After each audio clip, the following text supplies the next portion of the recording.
अर्पित रायबरेली की एक कॉलोनी में रहता था। उसके घर में थी उसकी पत्नी गीता और जवान बेटी मायशा।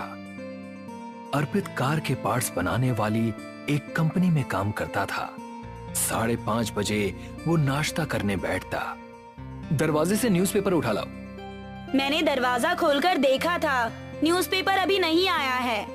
मैंने सुनील को 50 बार कहा है कि हर हालत में न्यूज़पेपर 5 बजे तक आ जाना चाहिए, लेकिन उसकी समझ में ही नहीं आता।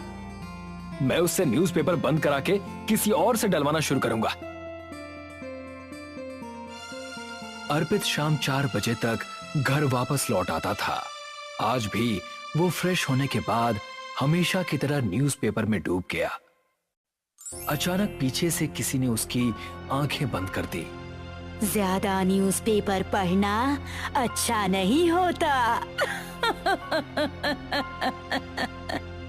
बोलो, मैं कौन हूँ? मायशा, क्यों पापा को परेशान कर रही हो? ओफो, आपने तो सारा मजा ही खराब कर दिया। मैं तो डर ही गया था। इतनी भयानक आवाज तुमने कैसे निकाली? मुझे कॉलेज में हॉरर स्टोरी टेलिंग में फर्स्ट प्राइज मिला है। ये तो बहुत अच्छी बात है।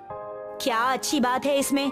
ये फालतू के काम करके क्या तुझे कोई नौकरी मिलने वाली है? और क्या, इससे नौकरी भी मिल सकती है और अच्छे वॉइस ओवर आर्टिस्ट की बहुत डिमांड है आजकल। तभी किसी ने दरवाजा खटखटाया। दरवाजा खोलो अर्पित गुप्ता, वरना मैं छत से अंदर आ जाऊंगा। अब क्या कोई असलियत में भूत आ गया? गीता ने दरवाजा खोला। पड़ोसी नारायण जी थे। नारायण भाई साहब, आप कब से भूतों की आवाज निकालने लगे? मैं तो बचपन से ऐसी आवाजें निकाल रहा हूँ। रोहन ने मुझे बताया कि मायशा बिटिया को हॉरर स्टोरी कंपटीशन में प्राइज मिला है, तो मैं बधाई देने चला आया। Thank you uncle. अर्पित, तुमने आज के न्यूज़पेपर में पढ़ा या नहीं? कोटा में अभी 25वें छात्र ने आत्महत्या की है। अच्छा हुआ मैंने अपने छोटे बेटे को कोटा नहीं भेजा। अब वो अपनी मनपसंद फिल्म मेकिंग का कोर्स कर रहा है। मैं तो अभी न्यूज़पेपर लेकर बैठा हूँ। मेरा न्यूज़पेपर वाला बहुत लेट आता है। उस नालायक को मैंने बहुत बार समझाया, पर उसकी समझ में नहीं आता। शाम को न्यूज़पेपर पढ़ने में मजा ही नहीं आता। तो भी घुसे तो उसी में रहते हैं आप। तुम मेरे न्यूज़पेपर वाले से बात करो।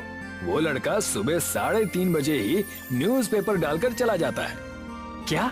सुबह 3:30 बजे? हाँ, और पैसे लेने के मामले में भी बहुत विनम्र है।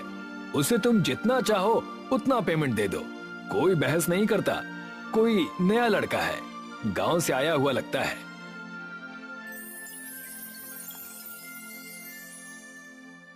अगले दिन अर्पित रात में 3 बजे उठकर सड़क पर खड़ा हो गया और न्यूज़पेपर वाले का इंतजार करने लगा।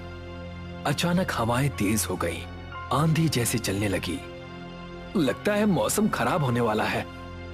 हवा में उड़ते हुए एक न्यूज़पेपर अर्पित की तरफ आया। न्यूज़पेपर ने अर्पित के चेहरे को पूरा लपेट लिया। अर्पित का दम घुटने लगा।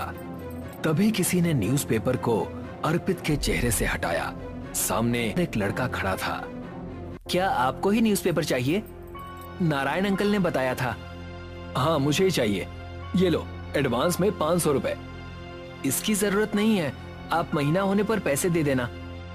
तुम इतनी जल्दी न्यूज़पेपर डाल रहे हो, इसीलिए इन पैसों को रख लो। अगले दिन से रोजाना 3:30 बजे न्यूज़पेपर अर्पित के दरवाजे पर आ जाता। अर्पित बहुत खुश था। अब वो न्यूज़पेपर पढ़ने के बाद ऑफिस जाता। लेकिन मामला तब कुछ अजीब सा हो गया जब न्यूज़पेपर धीरे धीरे रात में और पहले आने लगा। पहले 3 बजे, फिर 2 बजे और फिर रात के 1 बजे न्यूज़पेपर दरवाजे पर जोर की आवाज से गिरता। रात के 1 बज रहे हैं। इतनी रात को ये लड़का न्यूज़पेपर कैसे डाल जाता है? क्या ये रात में सोता नहीं होगा?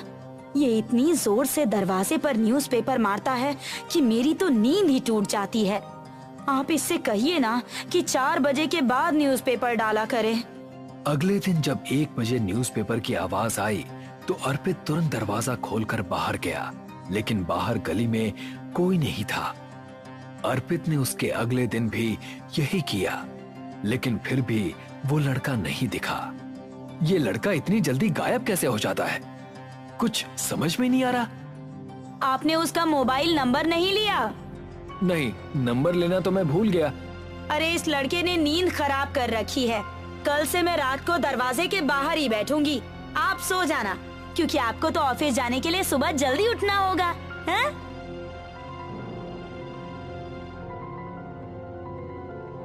अगले दिन गीता दरवाजे के बाहर बैठ गई।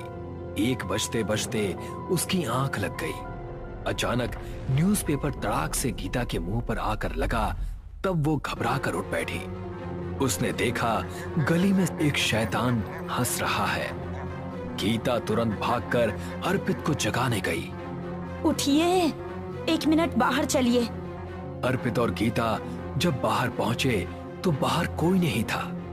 वो शैतान यही था। कोई शैतान नहीं होगा, मुझे लगता है वो लड़का शरारती है। उसने मुखौटा पहनकर तुम्हें डरा दिया होगा। नहीं, वो मुखौटा नहीं था।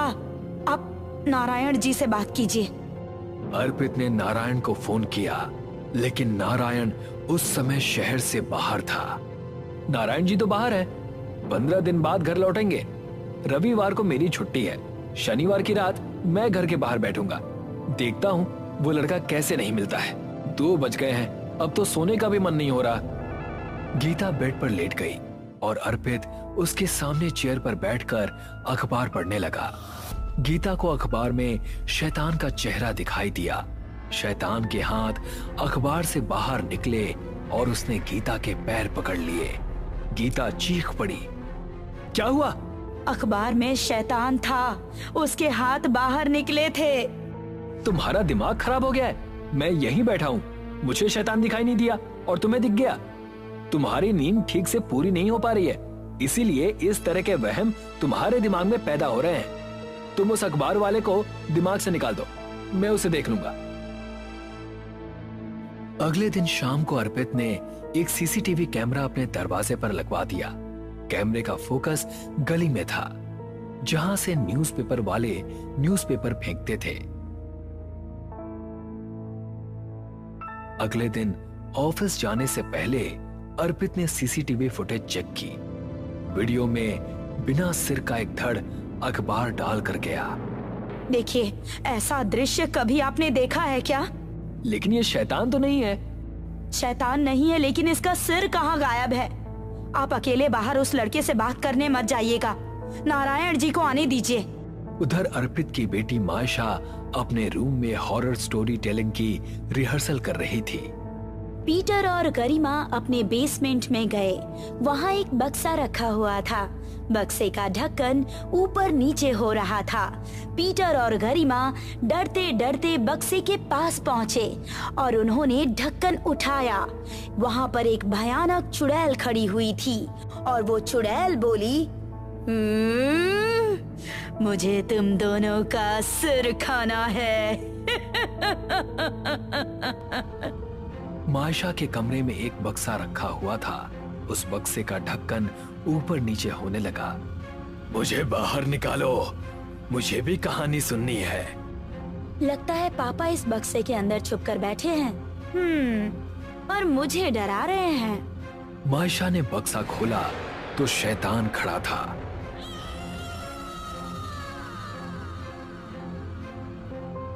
मायशा ने बक्से का ढक्कन गिरा दिया और बाहर भागी। पापा, मेरे कमरे में भूत है, जल्दी चलिए। अर्पित मायशा के साथ कमरे में गया। बक्से में अखबारों का ढेर था। क्या ये अखबार तुमने इकट्ठे किए हैं? हाँ, दरअसल मैं अपनी कहानियाँ अखबार से निकलने वाले घटनाओं से ही बनाती हूँ। इन अखबारों को यहाँ से हटा दो। अखबार वाला लड़का कुछ गड़बड़ कर रहा है। कुछ दिन हमें सावधान रहना होगा। अर्पित और गीता ने कुछ दिन न्यूज़पेपर उठाए ही नहीं।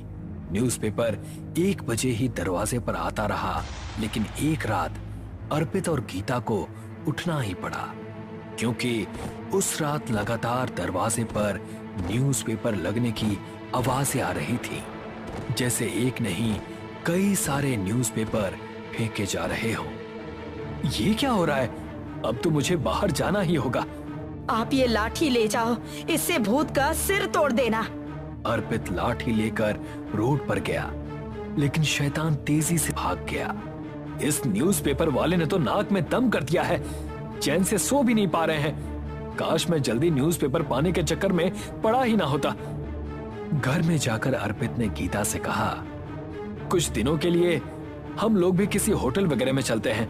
जब नारायण जी वापस आएंगे तो हम भी वापस आ जाएंगे। अर्पित का परिवार कुछ दिनों के लिए घर से बाहर चला गया। कुछ दिनों बाद वो लोग वापस लौटे। दरवाजे के आगे अखबारों का ढेर लगा हुआ था। उसी दिन अर्पित ने नारायण से बात की। तुम चिंता मत करो, वो लड़का पकड़ में आ जाएगा। अर्पित और नारायण ने 2 आदमियों को कुछ पैसे दिए और उनसे कहा, एक 20-22 साल का लड़का न्यूज़पेपर डालने आता है। वो रात में 1-2 बजे के करीब आएगा। तुम दोनों उसे पकड़ लेना और फोन करके हमें बुला लेना। दोनों आदमी रात में कॉलोनी के गेट पर खड़े हो गए। 1 बजे न्यूज़पेपर वाला लड़का आया। सुना, तुम यहीं रुको, हमें तुमसे कुछ काम है। लड़का शैतान में बदल गया और उसने दोनों आदमियों की गर्दन उठाकर उन्हें हवा में उछाल दिया। अर्पित अपने घर फोन आने का इंतजार कर रहे थे। उनके गेट पर जलता हुआ न्यूज़पेपर आया। अर्पित का दरवाजा खुला हुआ था, उसके पर्दे जलने लगे और घर में आग लग गई। मैं आग बुझाती हूँ, आप रोड पर जाइए। अर्पित और नारायण रोड पर पहुंचे और उन्होंने शैतान को पकड़ लिया। बोलो, तुम कौन हो और क्यों हमें परेशान कर रहे हो? शैतान एक लड़के की आत्मा में बदल गया। मेरा नाम आकाश है। 10 साल पहले मैं इस कॉलोनी में न्यूज़पेपर डाला करता था। उस समय इस कॉलोनी में एक अधिकारी रहता था जिसके घर में न्यूज़पेपर डालने जाता था। मैं कोशिश करता था कि अधिकारी के घर में 5 बजे तक न्यूज़पेपर दे आऊं, लेकिन कभी कभी मुझे देर हो जाती थी। जिस दिन भी न्यूज़पेपर लेट होता, उसके अगले दिन अधिकारी मुझे बहुत डांटता। एक दिन मेरी उससे लड़ाई हो गई। उसने मुझे थप्पड़ मारा तो मैंने उसे कुछ गालियां बक दी। अधिकारी बहुत गुस्से में आ गया और उसने गला दबाकर मेरी हत्या कर दी। किसी को पता न लगे इसीलिए वो मुझे चुपचाप जाकर नदी में फेंक आया।